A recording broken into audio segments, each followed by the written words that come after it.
copy? Does it offer you a copy? It doesn't offer. You can't just copy it out of the email. You have to download it to the machine. So I'm not going to be able to drag this. That's clear. Yeah. All right. So let's try right click save as. Save attachment. And then just put it on a no name, because at least you know what that is. And then we'll just delete it out of there. So click where it says no name. Click that. That's going to put it on her. Yeah, it's okay. We can delete it afterwards. Hit save.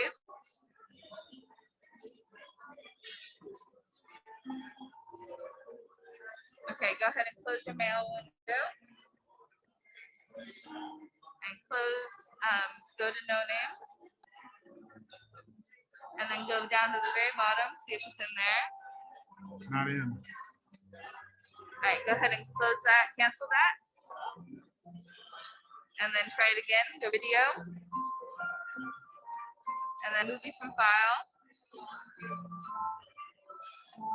See if it's in there yet.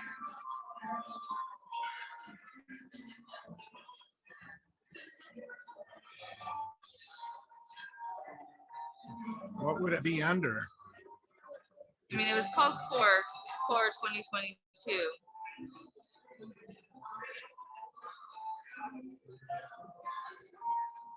I don't know. All right. Could I try something? Sure.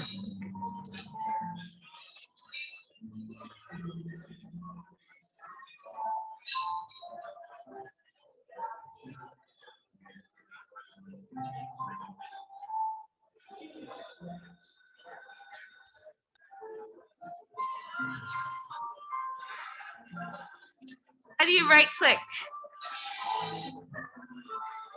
Could you show me how to right click? Okay. So I'm going to try saving attachment. And I'm going, oh, it's right here. So it's in today. Oh, okay. So it's already in here. Can you just move it over from there? Let's see here. Do you know where your download file is? Yeah.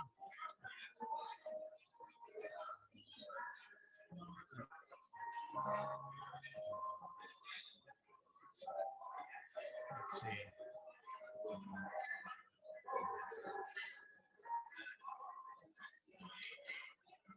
Can you minimize the window? That's all there is.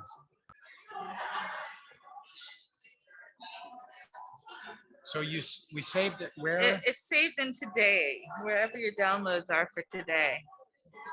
Okay, so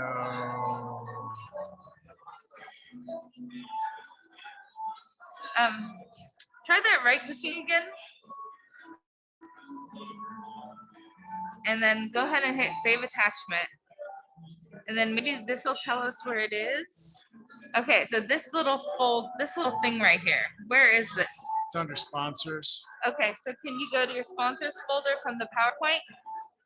So go back to the PowerPoint and then open the sponsors folder.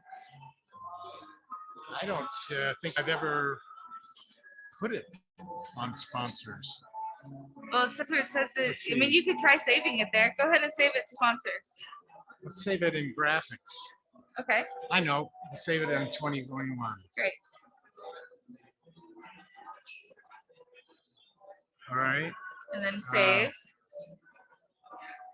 And then back over to the PowerPoint.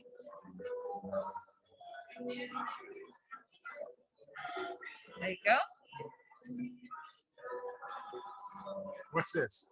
Just close it. And then go to video.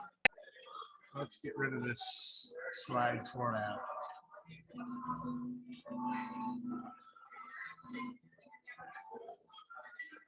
And then video, and then go to your Rotary folder.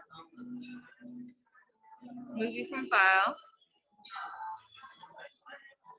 And then into your Rotary folder. So click here or wherever you keep your Rotary stuff.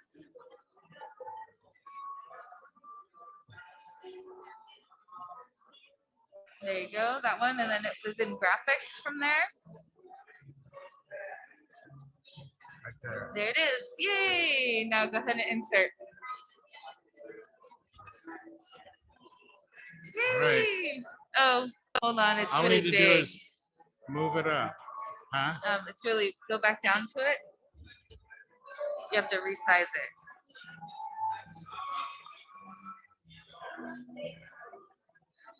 Okay, click there. And where does it say? So if you hit play right there, see what happens. Well, we need to get rid of this Yeah, just close that. there. And then So hit let's- play. Oh, it's on there a few times. Click that one right there. Oh, okay. So that's the window. Right, it's pulled over somehow. Let's see. Let's go back. Can you do pull this hit Control C on that, Command C, and then click on your blank slide right here, and then Command V. Okay. Click that one, and then hit play to make sure it works. Perfect. Now you can delete these. We need to look into the sound system. And now you can delete the 25 and 26. You can delete those too. Delete that one. Yeah, delete. There you go. And then you can pull it up to wherever you want it in the program. All right. So somehow right. we need to get some sound.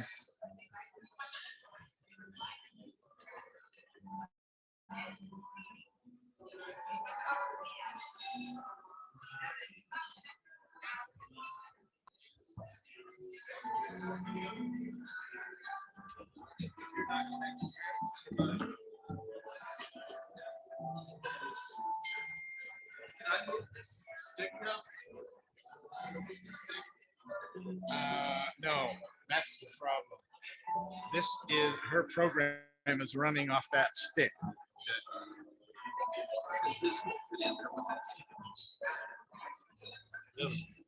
Well, this is my connection to the screen. That's what I'm saying.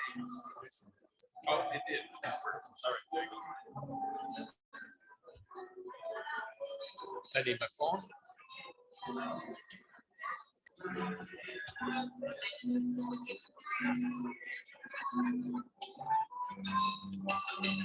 Fuck. Seriously? All right, where is Zoom? Where's your Zoom icon?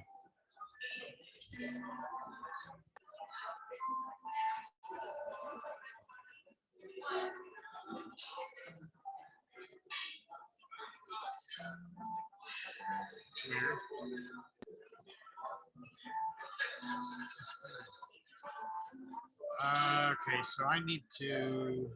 Oh, wait a minute. No, that's email.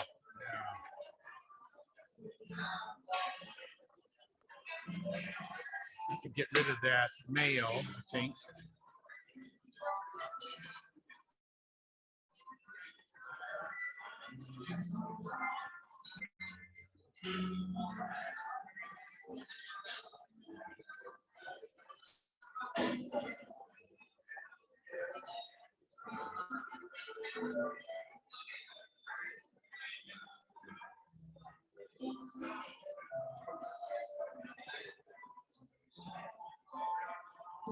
Huh. Here, let me see one thing real quick. Maybe I can find it real quick. Show me your desktop. Nope. Manage. Nope. Where's desktop? What about apps? Go right Okay. there. Should be on here. There it is. There it is. This one? That one.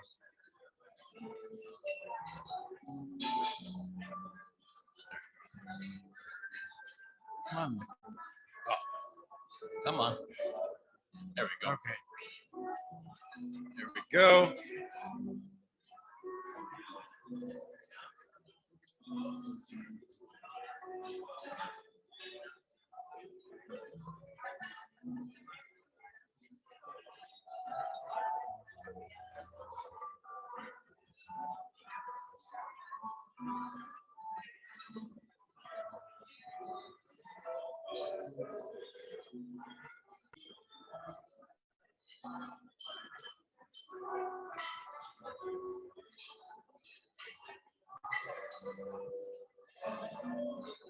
I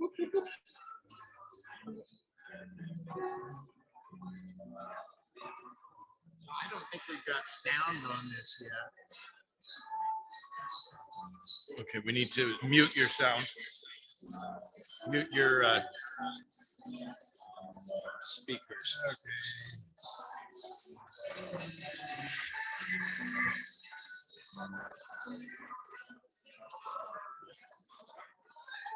So I need to get out of that.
Test 1, 2.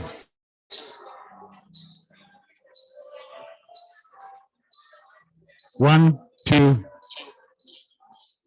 So we have.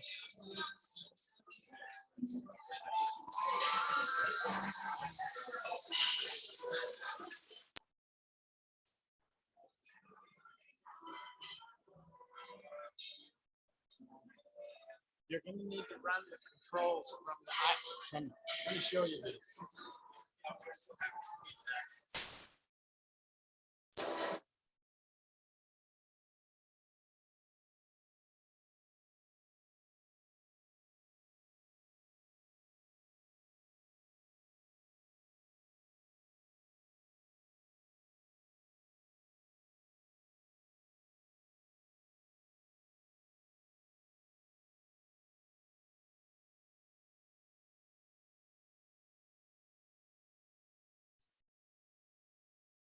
An echo. All right.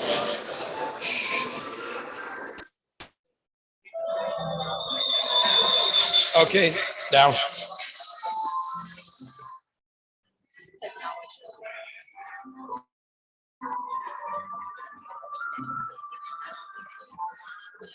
Wait a minute.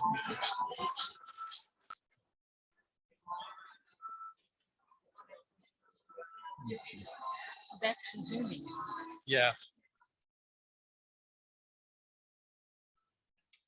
No, it's not what I wanted to do. And tab.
Okay, give me sound. Nope.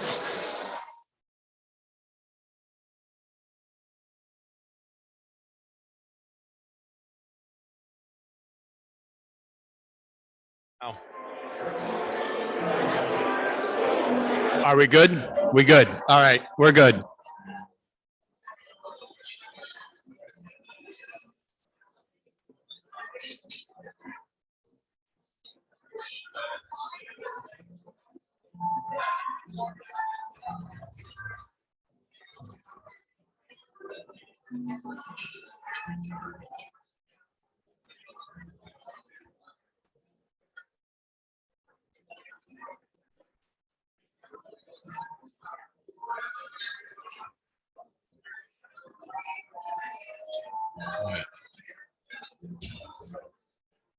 All right, I think we're good.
All right, we're going to begin. Sorry for the delay. We've got technical difficulties, but we will manage somehow. So if I could invite everyone to stand.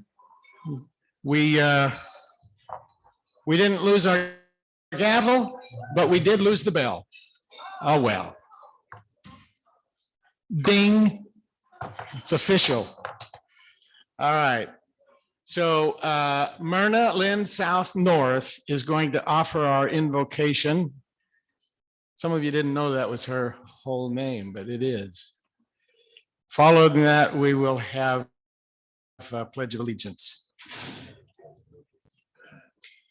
Our Father in heaven, we are thankful to be able to gather here together. We're thankful for this association with each other, that we're able to accomplish some of our mutual purposes and enjoy each other's company.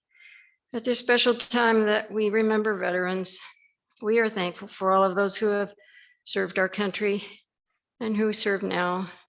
And we ask you to bless and protect them.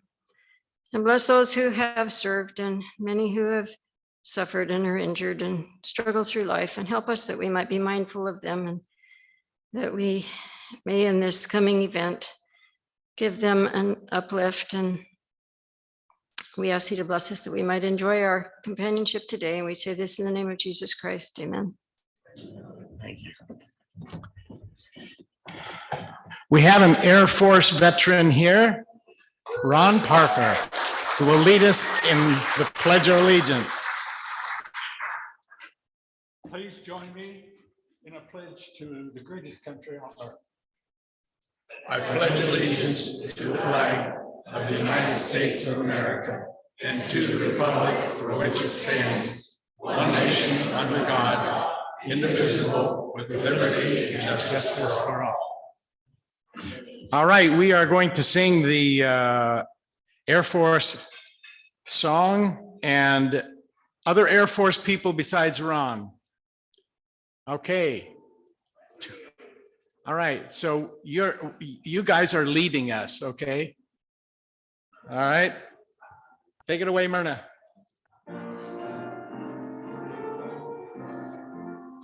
Off we go into the wild blue yonder, driving high into the sky. Here they come to meet our thunder. That a boy, give him the gun. Sounding now, down under, off with one hell of a roar. He lived and claimed, down in fame, enough to stop the U.S. Air Force.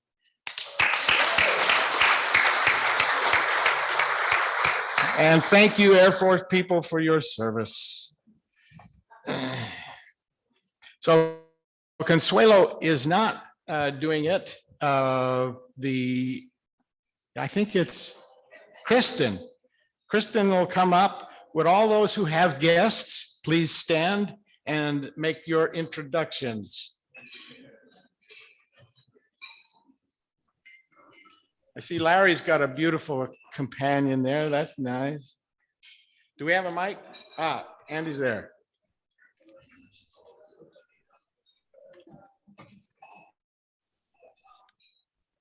Vaughn and fellow Rotarians, it's my pleasure to introduce Max Myler. You may think he looks a little bit familiar because, yeah, I don't know. Anyway, we're happy to have Max here today because, pardon me?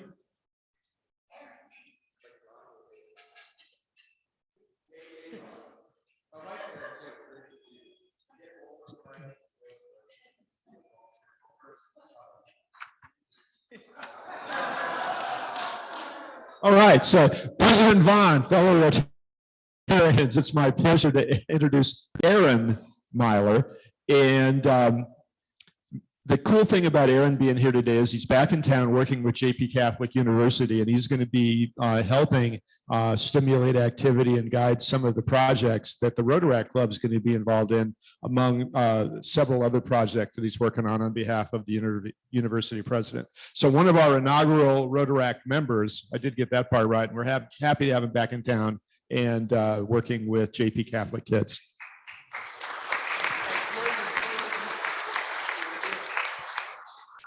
And I could add that Aaron helped us on Adopt the Highway one, at least once and many times also. President Vaughn and fellow Rotarians, I'd like to introduce my wife of 53 years, Carol.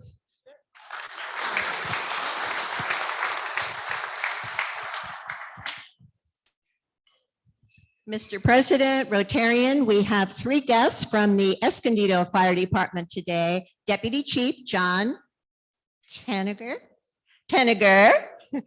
our award recipient, who you'll hear more about, Jeannie Wold, and her husband, Jim Wold. And we'd like to welcome our Zoom Rotarians, Fred Baranowski, Chip Lanzi, Irv Erdos, Jen Jones, and not doing the welcome, Consuelo Martinez. We also have a visiting Rotarian here with us today. Noel Thompson Kalunda is visiting from Uganda. Welcome.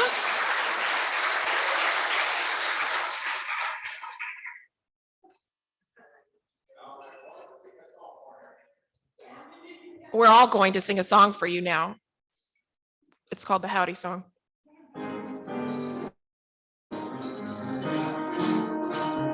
Howdy, we're glad to have you here.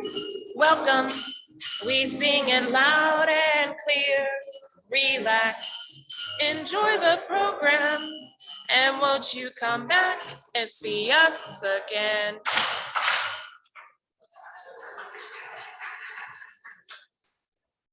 Welcome, Noel. So nice to have you visiting us.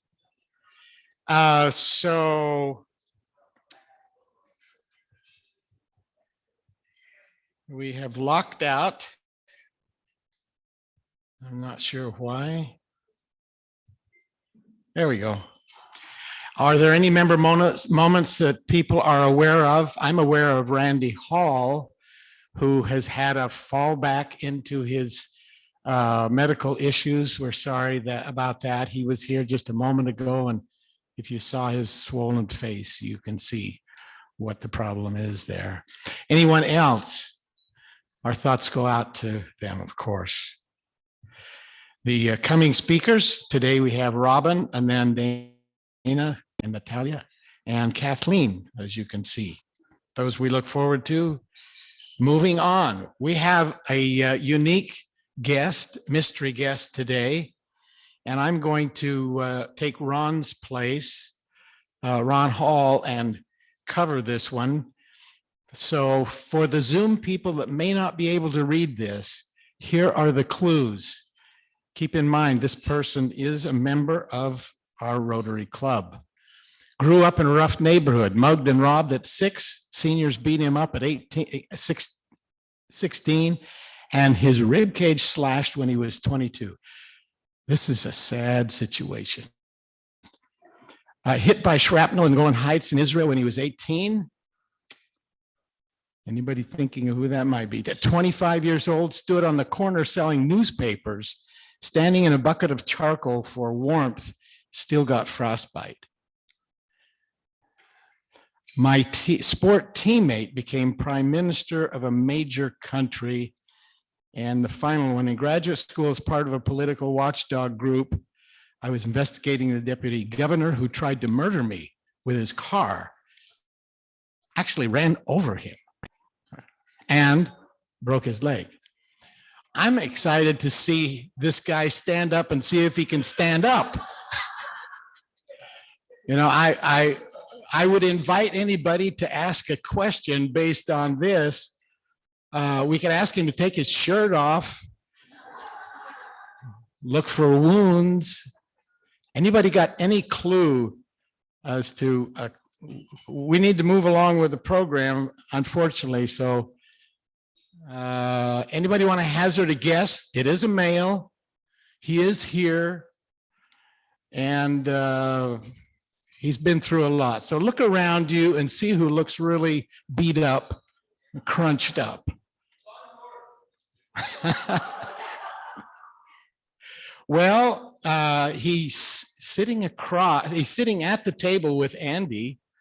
Look at those and see, who do you think it is? It is. It's Robert.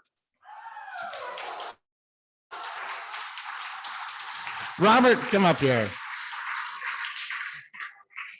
We won't ask you to show your wounds, but I think we have to hear a little bit about this miserable life you had. I mean, look at the smile. Does this look like a smile of somebody that was all of that stuff? Well, that's because I've got a son like that. All right. Well, as those of you who know me, I grew up in Chicago, and it can be a pretty tough town. Grew up in a blue-collar, poor family, Polish roots, and started working in my dad's chicken store when I was 8.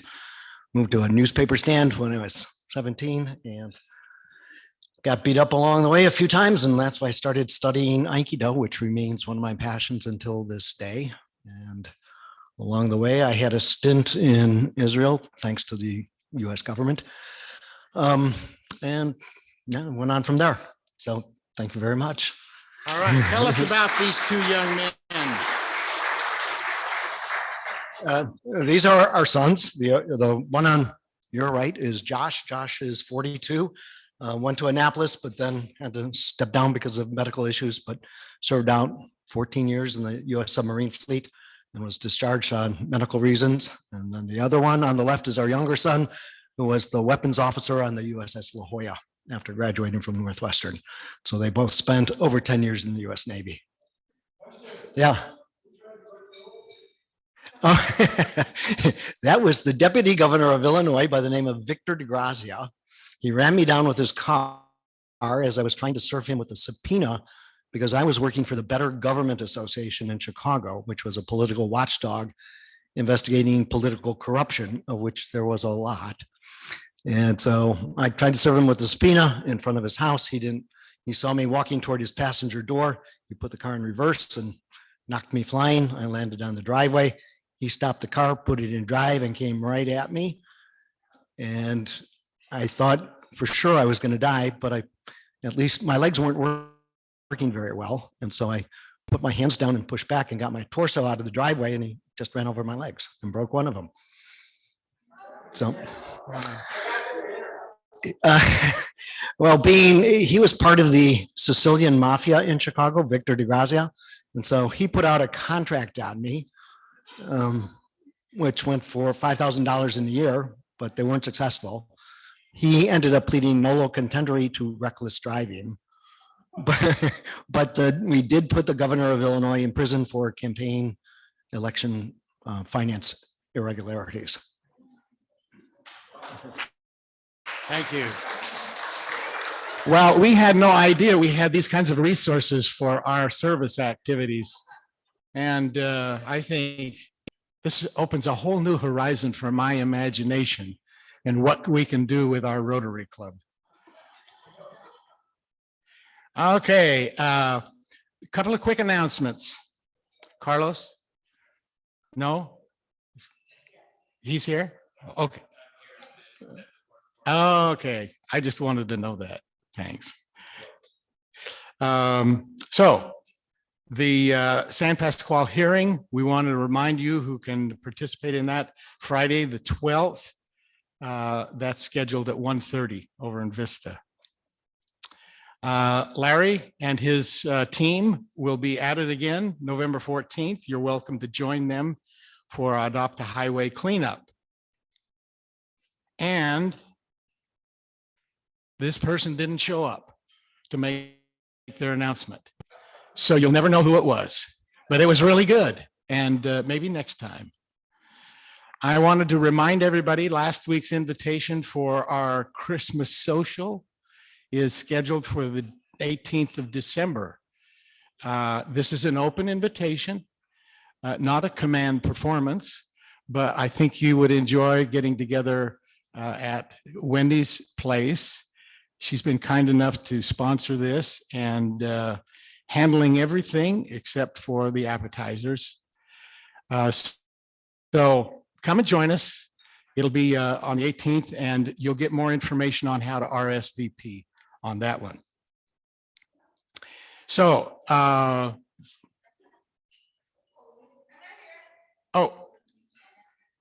you know what we're going to have to do is do you want to do this now?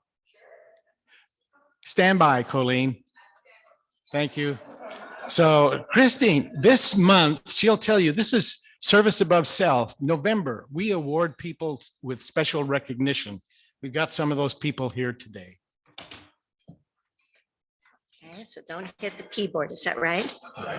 Jay Grossman, would you come up to the stage, please? As a past district governor and the club's Rotary Foundation chair, it gives me great pleasure to honor a Rotarian and two community leaders with Paul Harris Fellows here today. The Paul Harris Fellowship is named for Paul Harris, who founded Rotary with 3 business associates in Chicago in 1905, so that professionals with diverse backgrounds could exchange ideas, form meaningful relationships, and give back to their community. At the 1917 convention, then outgoing President Arch Clump recommended the establishment of an endowment fund to do good in the world, and the Rotary Foundation was begun with $26.50.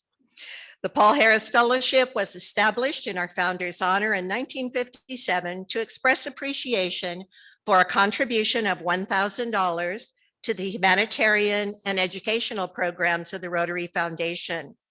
These programs today include an array of projects that save or enhance the lives of millions here at home and around the world. These activities improve international understanding, promote peace, provide clean water and sanitation, save mothers and children, support education, grow local economies, and fight disease. The programs and projects are funded, conducted, and managed by Rotarians around the world. In our first 100 years, Rotary International has given $3 billion with a B for projects that save lives and create lasting change. In celebration of November as Rotary Foundation Month, we have the honor of acknowledging a multiple Paul Harris Fellow.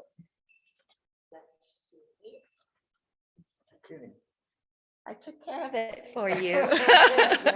He'll have to tell the story of he lost his last week, and I figured out how to make sure you have it. And now if I could, thank you, Jay. If I could also have Jeannie Wold come up to the stage with her husband.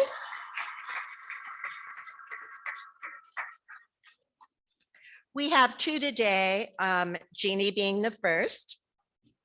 Rotarians can designate a Paul Harris Fellow to recognize another individual whose life demonstrates a shared purpose with the objectives and the mission of the Rotary Foundation.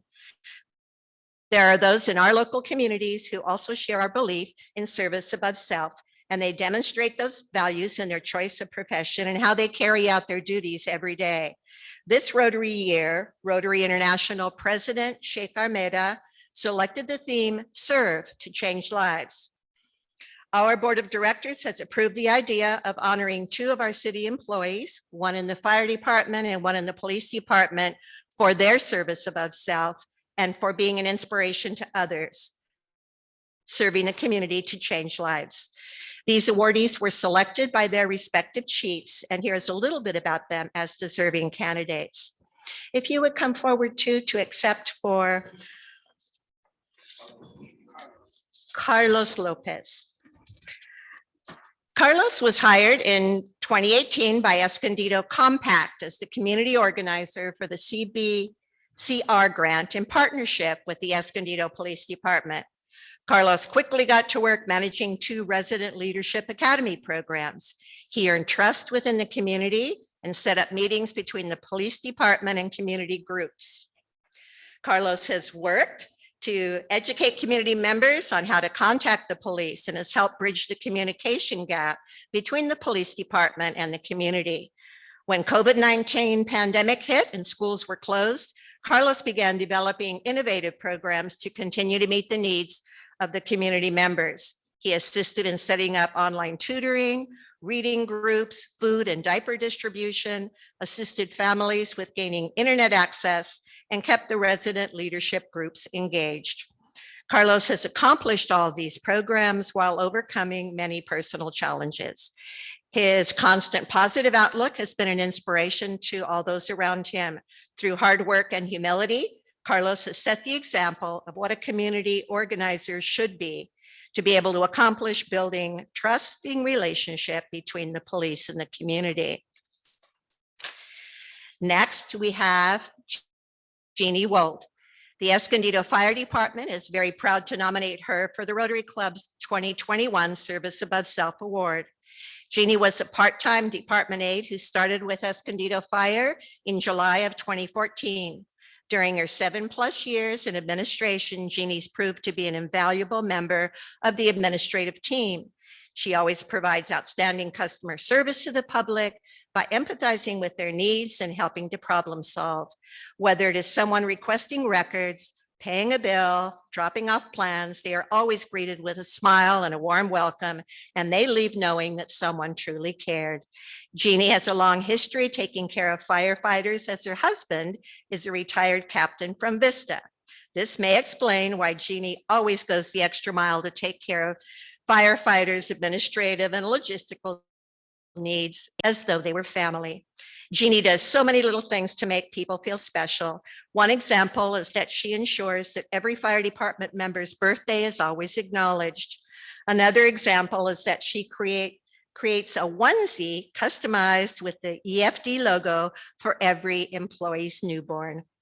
Over the past few years, Jeannie's been instrumental in improving and streamlining our business inspection process. And during the past year, she's taken the lead on the transition from Trackit to CityWorks, which involves moving thousands of data points and working with the program's developer to implement changes and enhancements. Not to mention the huge task of helping firefighters use the technology. When the pandemic hit in the spring of 2020, we needed masks for first responders and they were nearly impossible to purchase. Jeannie voluntarily offered her outstanding sewing skills to make over 200 masks for our firefighters over the course of a few days. Her quick response to action and fast turnaround of the masks is a testimony to her outstanding work ethic.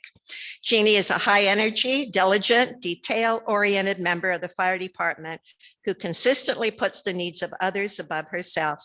She's the person behind the scenes who shies away from the limelight, but is essential to ensure that firefighters are able to serve our community every day. Please stand and give a terrific applause for Carlos Lopez, who's not here, and Jeannie Wolf.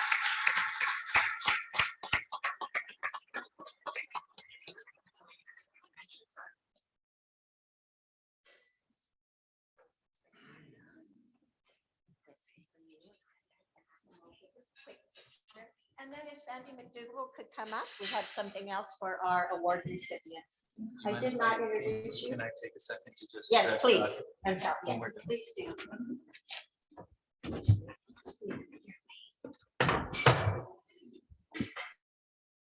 In addition to your Service Above Self Awards and the Paul Harris Fellows, we have certificates. This will be for Carlos.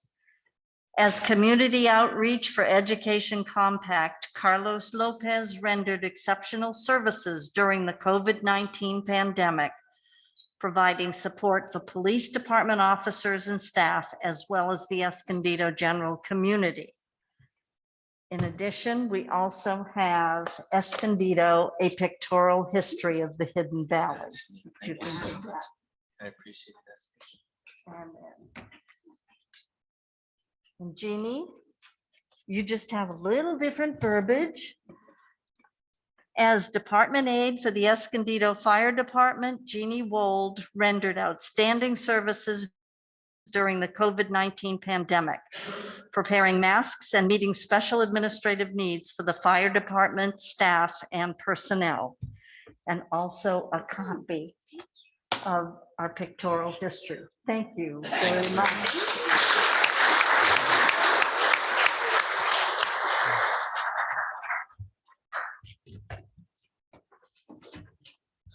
Good afternoon. It's an honor to be up here speaking in front of you guys today. Thank you for giving me a few moments. Just what I wanted to say is I'm up here representing Carlos today because even though he won his award while working for Compact, we saw his great leadership skills and his engagement in the community and have hired him as a police officer, and he's currently in the academy. So yes. And so all I got to say is Chief Tanger, watch out. I got my eye on Jeannie there. She's a special one. And you know, she does a lot, and congratulations on your award. And so as the captain over patrol, Carlos will soon be working for me, and I'm looking forward to having him graduate from the academy and working the streets of Escondido, continuing his legacy as an employee with Compact. Again, thank you very much for this opportunity. Thank you. And thank you, Christine, Sandy, and all those who helped participate in expanding our Rotary exposure and involvement in our communities. We've been doing some of this in so many different areas now. I hope you can appreciate what a great community we've got. And I think the community is also becoming more aware of the Escondido Rotary Club. Hopefully we can continue to grow together. So Colleen, if you would please come forward.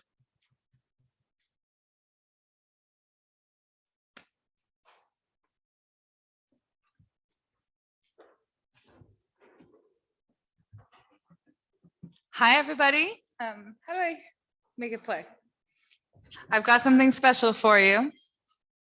You know, that's a good question. There we go. We need sound. This is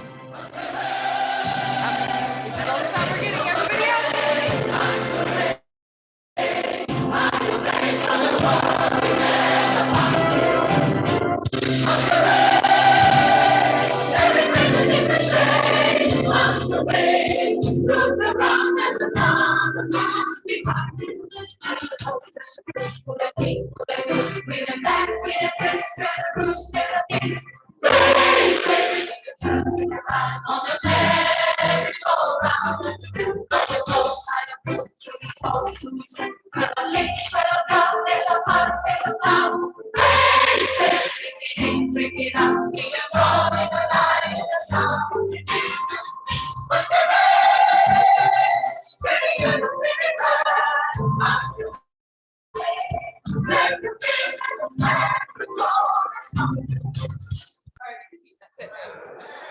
So I just wanted to get you guys off your tushies for just 1 second to think about the party that we have coming up. And everybody who was masked today is either a board member who's mentoring me on planning or a committee member who's helping me get ready for this. And I have 2 balloons that you've seen me carting around, and those are at the tables of my first 2 sponsors for the 2022 Coeur de Cuisine, Arlene Schuster this morning. And of course, Dr. Nick. I look forward to getting many more sponsors from you all, and I can't wait to party with you. Thanks. We are so fortunate to have Colleen with all of her energy that she brings into everything. She's going to give us a great core program this year. All right, so it's time for the fun song. Dr. Jay Grossman will come and do his proverbial Home on the Range.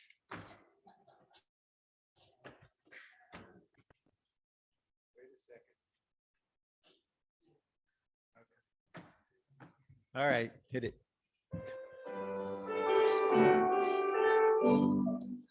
She's been here before to tell us some more about the artists she likes.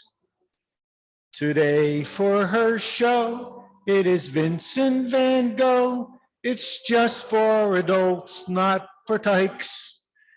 Robin, you are the best. You lead us on our art quest. You make us feel smart, and it comes from your heart. It's a good thing there isn't a test.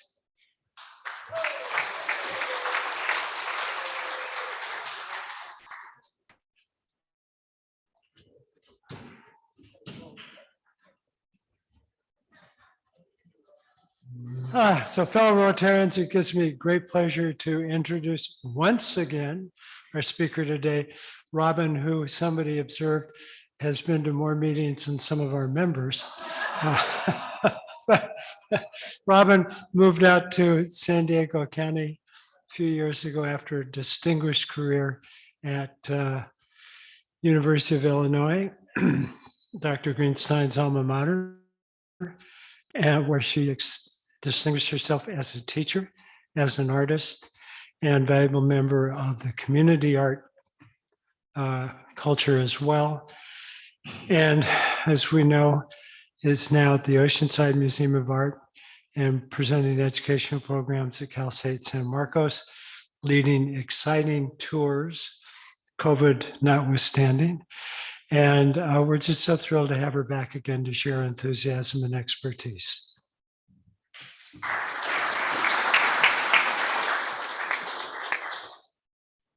Okay. Let's see, we need to bring up yours.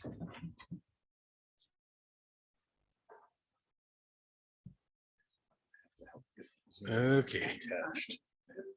Where are you? Probably still down in PowerPoint. Shrink that Okay. one down. Okay, there we go. Hang on. All right. Almost. We're not quite there yet.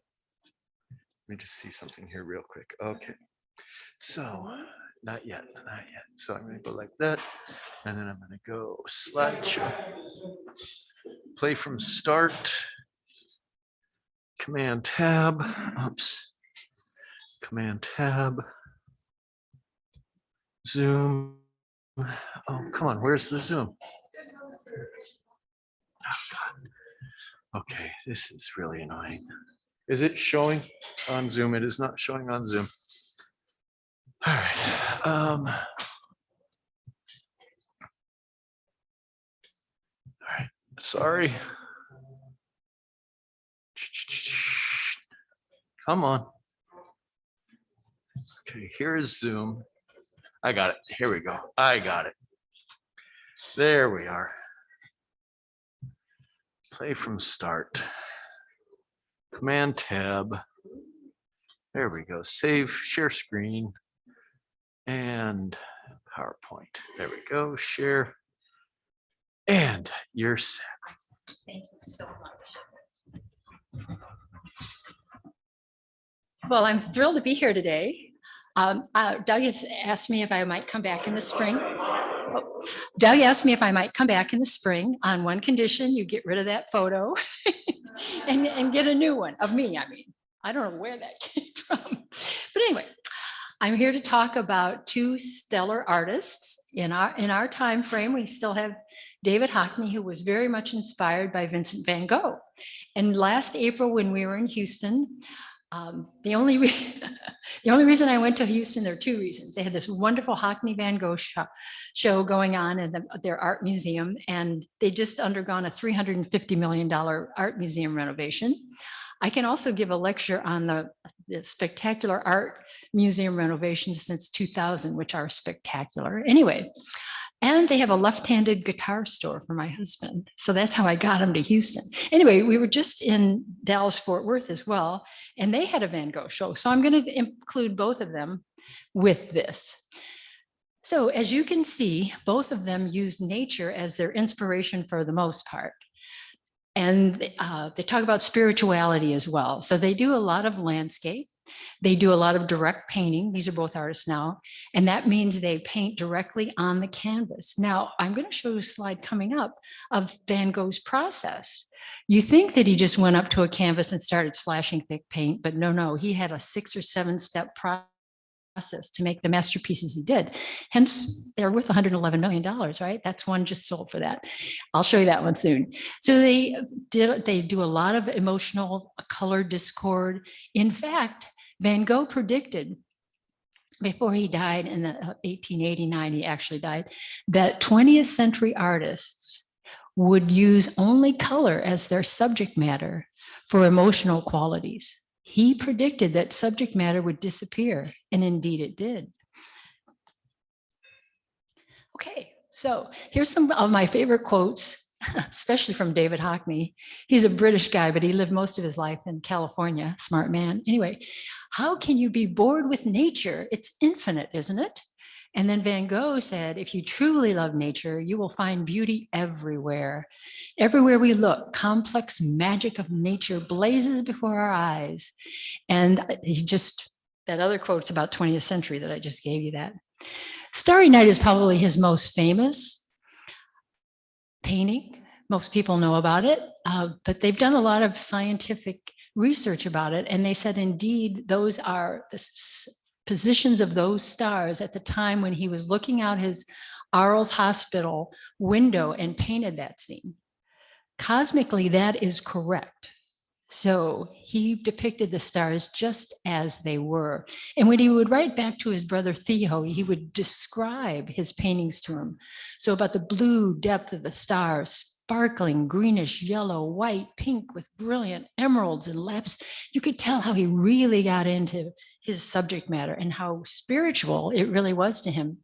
A little bit more about his studio at Arles.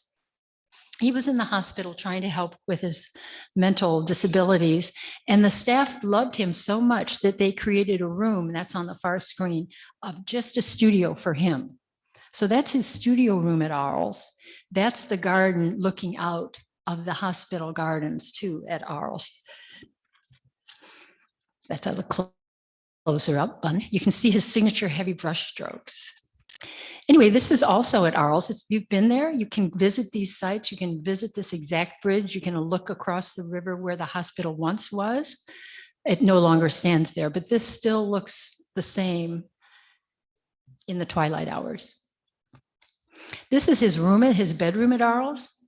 This is at the Art Institute of Chicago, although he's done a few renditions. He was getting ready for his good friend, Gauguin, Paul Gauguin, to visit so they could paint together at Arles.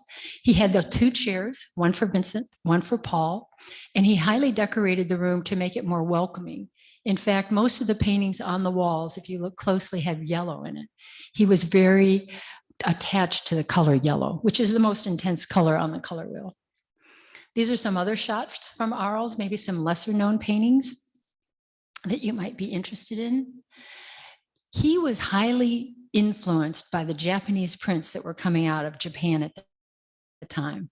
You can see the flattened space, the simple quality of nature. The Japanese value nature as well.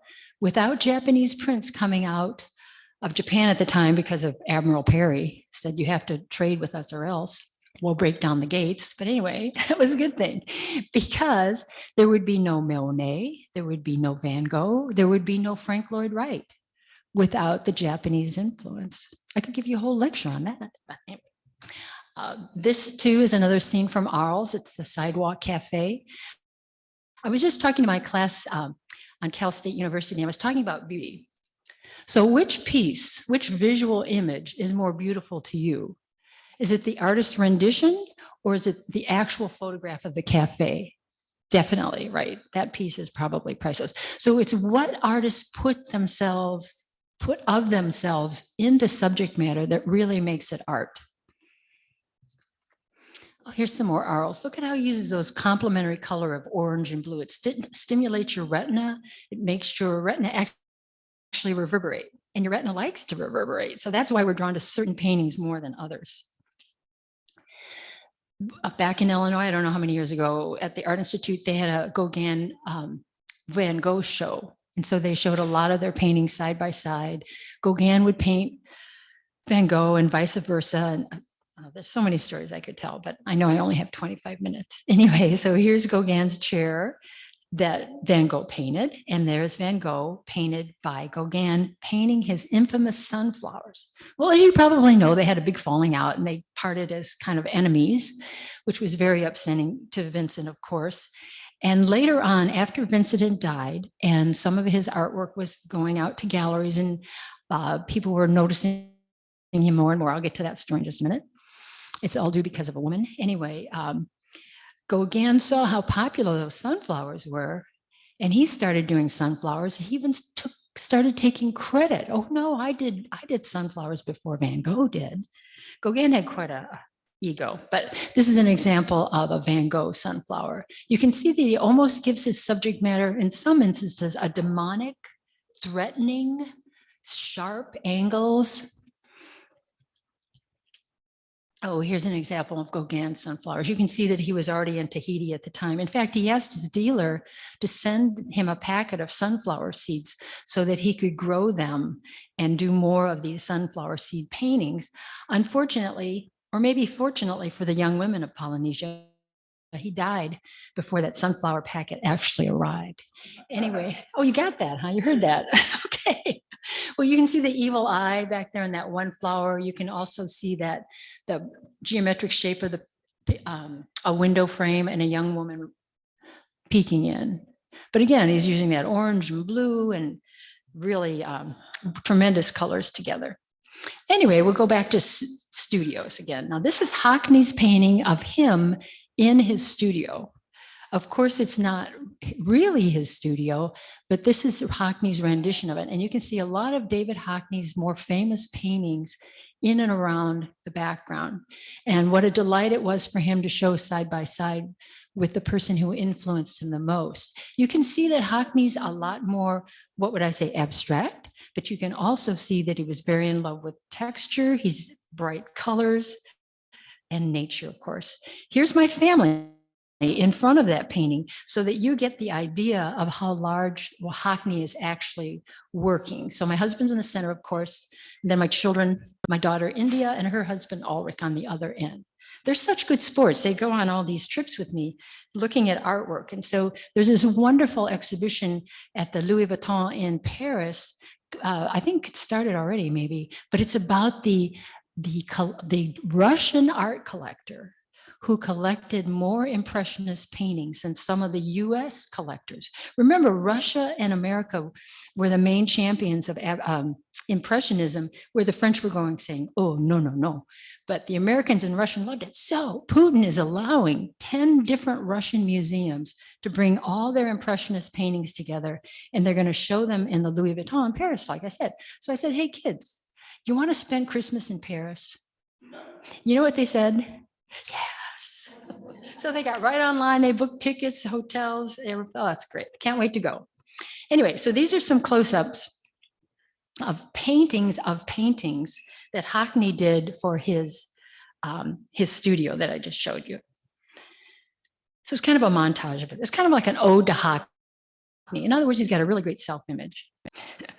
But as you can see, when you see these paintings side by side, as they were in Houston, the far one, of course, is Van Gogh. The greenish one is Hockney. And you can see how Hockney mimicked the curve of the branches, the heavy texture, and nature. Whoops, I did this one. Okay, so this is another Hockney. Maybe you can only tell the difference by the high wires for electricity in the distance. But do you see the connection he's making with Van Gogh? All right. This is Van Gogh's actually his last painting. Supposedly, and they've disputed this fact too, he was out painting the crows in the wheat field, and he shot himself and he staggered back to the hospital at Arles, and that's where he died. Luckily, his brother Theo was able to see him before he actually did pass away, but this is his last piece. Now, this is Hockney. It's kind of like a fallen hero, you know, it's this tree that was hacked down. The interesting thing about Hockney is his work is extremely large. Van Gogh had to work small. He worked, oh gosh, he was a voracious painter. He painted hundreds of paintings constantly. Since he didn't sell any paintings in his lifetime through his brother, his brother would keep sending him money. And he would talk about how thick the paint and how expensive it was to do these, but he just couldn't stop using the paint. So if Hockney did that direct impasto painting on these large canvases, we wouldn't have any yellow left. Anyway, he used a lot of paint as well. So these are more Hockneys. What I like about this is the diagonal composition and how it leads your eye through the entire piece. You have the yellow diagonal coming down to the foreground and then going up with the pink tree. You've got that little yellow branch and then pointing your eye back up and around. Good composition, great craftsmanship. That's what makes a masterpiece. And here's another whimsical piece by Hockney. And this is another Hockney and Van Gogh side by side. Now I think I'm going to show you the most expensive Hockney ever sold. It was 90 million. But we'll get to that one. This, of course, is another Van Gogh. You can see this is on one of his more tranquil days. And this is the size. I wanted to throw this one to show you the size that Hockney works. And I'm going to show you some of his studio tricks as well. A lot of these were done in California. Some of them were done in his home countryside in Great Britain. But the size is monumental, and I think that's because he wants to suck you into the environment. Oops, am I going back? Oh. So he does, like Van Gogh, he would do similar compositions, different seasons, different times of the year. And there he is painting away. He always wears his suspenders and striped shirt in the studio. That could be another ode to Van Gogh. He had a striped shirt too. Anyway, so these are kind of his unusually extreme compositions as far as spatially goes. You know, they're not quite right, but they're charming and cheerful. This is the one that just sold for $90 million. Actually, it only sold for 86.5 million, but you have to pay that hammer price, you know. Christie's got to get their due. So the final price was and the buyer has to sell, it has to pay the hammer price. This is a 1972 painting of his lover in a swimming pool in Southern California. Do you recognize those hills? Living in this valley the way you do? Yeah, very California. This is the one, you know, big deal, Hockney. Here's one for $111 million recently paid for the Van Gogh. Now, do we love Van Gogh paintings because we knew he had a hard life and there's been songs and stories written about him, there's been movies made about him? Do we like his persona and his story, or do we really like his paintings? You like the art. So you wouldn't have to know anything about him. You wouldn't have to know that he didn't sell a single painting in his lifetime. Okay. What is it about it that you love, you know? So this lives at the Getty. And when the Getty bought it, they wouldn't tell how much. At the time, things were selling between $50 and $80 million when they bought this. We hardly know. We have to know, though, that J.P. Getty was a real tightwad. Do you know at the Villa Getty, how many have been there? All his antiquities. He always bought the what do I want to say? The broken statues of Greek and Roman art because they were cheaper. So he was really a penny pincher. As you know, he didn't even pay the ransom for his grandson that was kidnapped. That's another story. Anyway, I love this piece. It's at the end of the hallway in the Getty. And you can actually see parts of his orange background on the canvas. He used very raw, rough materials. Actually, I'm going to get to that slide. Here, back to my inspiration of Japanese. He never saw this screen in person, but the Japanese, who are brilliant at woodcuts, did several woodcuts of this particular screen that was in a Japanese temple. And when that temple was being dismantled, they sold it to the Met for an undisclosed amount, but they sold it, you know, over 100 years ago. But they think that he must have seen the woodcuts, because look at the similarities here with the irises. And notice that white iris, the standalone white iris. They think that that's kind of like his self-portrait. He was kind of a loner among men, among artists. Art historians will say anything to sell a book. Anyway, no, just kidding. Here's a Japanese print on the far screen, and then this is Van Gogh's rendition of it. So this is how much he was inspired by Japanese prints. He would do lots of copies of them and he would be inspired by them. He loved the flattened space, the simple detail, the everyday life, how important nature was to the Japanese. He was also influenced by romantic painters because there's a lot of emotion in their paintings, like Delacroix, Eugene Delacroix, a French romantic painter. He did Liberty Leading the People, if you know that particular icon. It's an incredible piece. So he copied Delacroix, but on the far screen is Van Gogh being nursed by Mary.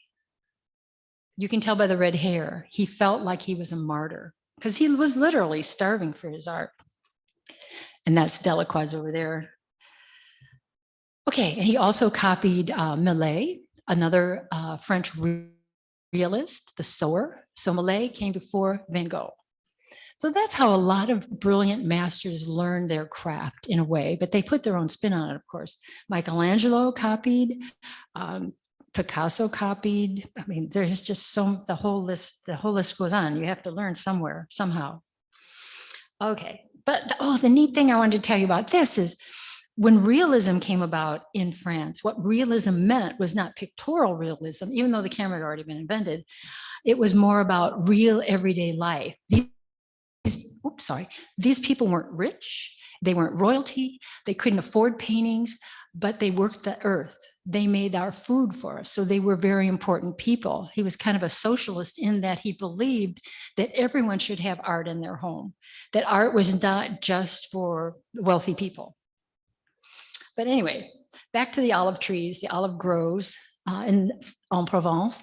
They what he did is he spent from June to December one year, I think in 1888, and he just continued to paint olive tree painting after olive tree painting. But I wanted you to see a postcard, right, Provence, of the olive pickers. And Van Gogh, one of his favorite things to eat was olives. So maybe that's what got him there in the first place. So he paints these olive groves in every season of the year, and you can see the changing colors. These are my photographs from the exhibition, so some of them aren't the best, but please forgive me. Here's a close-up of the brush strokes. This was one of actually both of our favorite pieces, my husband and I. We both took that at separate times because we didn't go through the exhibition together. But this image does not really display how luminous this piece was. It was just incredible.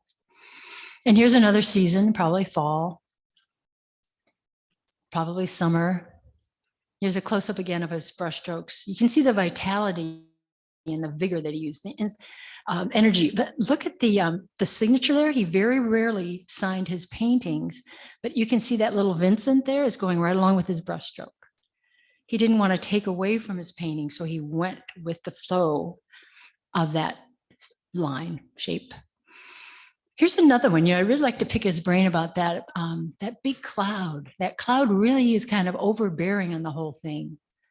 So you don't know if is it a puff of smoke? Is it a cloud? That's what I always tell my students. When you paint, you should always lend a little bit of mystery in your painting. People shouldn't know everything about it. They should dream about it. Oh, because this is what I wanted to show you, his step-by-step process. So in the middle of this exhibition in Dallas, you can see that he starts with this ground of canvas that's on the far right, and then he treats it, and then he slowly builds up maybe a sketch, a little preliminary drawing. He does background colors, and then he finally gets to the surface. So it's not just walking up to a canvas and start throwing paint on it. 20th century artists did that. So this one I thought was particularly poignant. It kind of even gives me goosebumps as we speak. But I got up close to this painting because what he was doing here, he had a lot of failed relationships. I mean, with his parents, with his, siblings. Theo was the only one that really understood him. And he could never really have a relationship with a woman beyond the prostitutes. Anyway, this is his dream. This is a surrealistic painting where he and a woman are walking through his beloved olive fields. And you can tell because of the red hair. Okay, so I know a lot of you are going to the Van Gogh immersions, which are coming up at the fairgrounds, I think in January, right? It's going to be here before we know it. That'll be a lot of fun to see. There's also this show coming up at the Santa Barbara Art Museum about Van Gogh. I guess he's really big these days. But anyway, plan your trip up to Santa Barbara to see their darling little museum. They just underwent a renovation as well.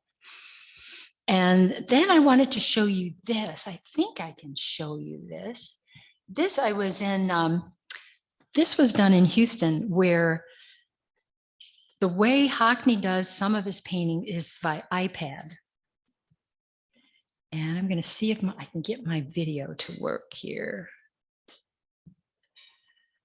So what David Hockney does is he takes his iPad with him through forests. He took it to Yosemite. I'll show you some of those examples in just a minute. And you can see his step-by-step process of filling in the spaces, putting textures, bringing in different colors. And you can see how many layers there were. Just as many, if not more, than Vincent van Gogh. And this, this goes on for a while. You don't need to see the whole thing, but you'll see how wonderfully rich it is. And I know in the essence of time, I need to hurry up, but it was fun to see this. I was taking the video as a guard was watching me, not to get too close. But you can also go online and see some of these on YouTube if you'd like to see the process. So Hockney's whole point is artists have always gone and sought out the latest technology. So even Vermeer used the camera obscura to get his exact images his sketches on his canvases. Leonardo da Vinci had tricks. Caravaggio had a lot of tricks. So it's not just, there we go. So these are some Hockney paintings that he did at Yosemite with an iPad. Now, what's truly outstanding about this, what's that mountain? It's the biggest, is it El Tovar? No, what is it? El Capitan, thank you so much, thank you. These pieces, look at, oops, I guess that's the next slide. This is how big those iPad drawings are, paintings. And there we can see Yosemite Falls. It's just brilliant work that he did. And then on this one, during one of his shows, I think it was at the Legion of Honor in San Francisco, we saw a Hockney show. In this wall, he was showing how artists through the ages get realism. And these are all little tricks of the trade. Like if you get to Vermeer over here in the 1600s, you're going to see his camera obscura along with one of his paintings. Oh yeah, here's an example. This is Vermeer's studio, and the camera obscura, if you don't know how it works, actually the Romans discovered it, but it wasn't until later that they actually made a contraption that works. You have a tiny little hole in the wall in a darkened room. If it's light outside, that light comes in and projects what's outside. Any photographers out here? You probably know about the camera obscura. Okay. It's just amazing. And so it shows the image upside down, just like a camera, just like our eyeballs do. And that's how Vermeer got his intensely detailed paintings. So they both did their families. You can see the potato eaters from Van Gogh. That's in the Van Gogh Museum in Amsterdam. You can also see that Hockney did mom and dad there. You can see mom is just so proud of her little boy, David. And you can see the father, oh, I got to look at this magazine. I'm going to kill some time while a kid is painting me. He did lots of them actually. And they were very proud of his expertise. But this is how I'm going to end. Power to women. Jo Van Gogh was married to her husband for about 18 months and he died. He died a few months after Vincent. Now, Theo, you can see Theo and Vincent here on the other side, died within months of each other, very, very rapidly. It was amazing. But anyway, Jo Van Gogh was an English teacher in the Netherlands. She finally said, okay, Theo, I'll marry you. So they got married. Right before he died, they had their little son that she named Vincent. And so when both of those men were dead, she was left with nothing except 300 Van Gogh paintings.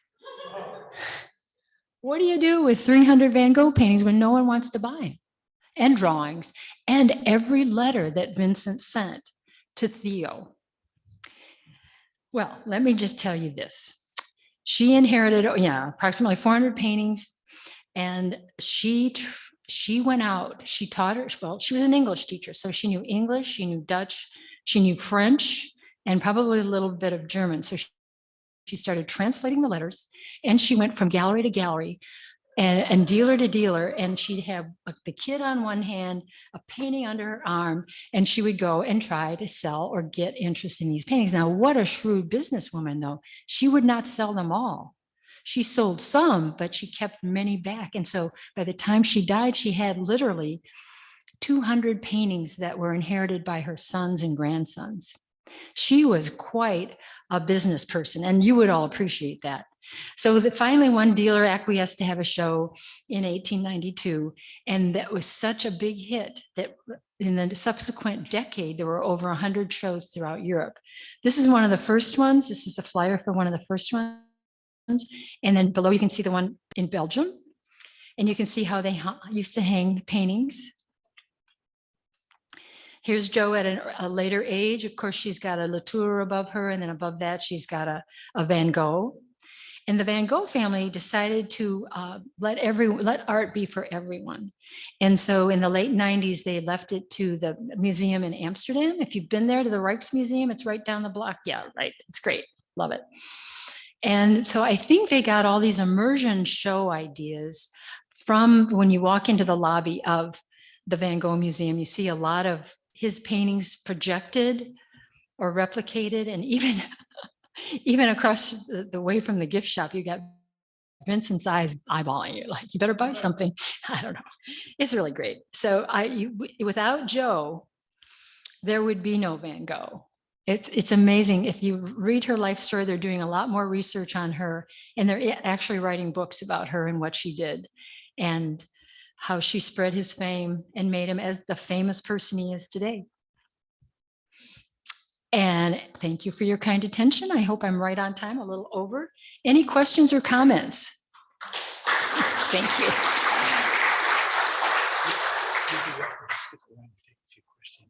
Okay, I'll be quick. Question, sir? And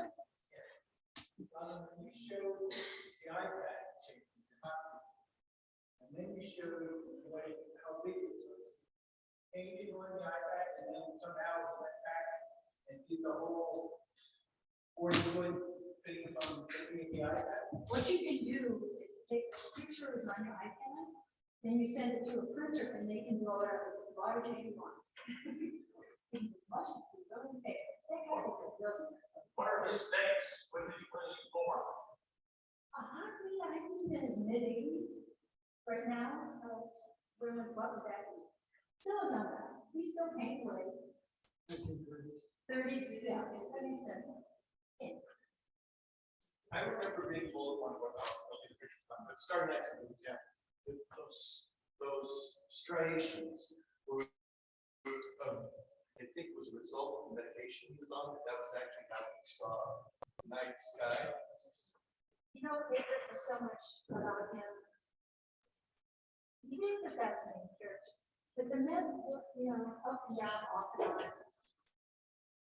But you can see the progression of where people very dark, or just highlight. You start by the person and that's what they want. They do know also that the heat that they put it bright yellow and it's all brown. The reason they know that is when they take them out of the frame vision, they can see that line around where it's Robin, I know you could go on for a long time. We're going to give Robin another copy of her famous song. She's now mounting these in an array on her wall. And please have a great week. Those who are marching in the parade Saturday, if you could just come up for 2 or 3 minutes, we're going to have explanation as to where to meet and what we're going to do. Steph is going to give that explanation. So thanks. Have a great day.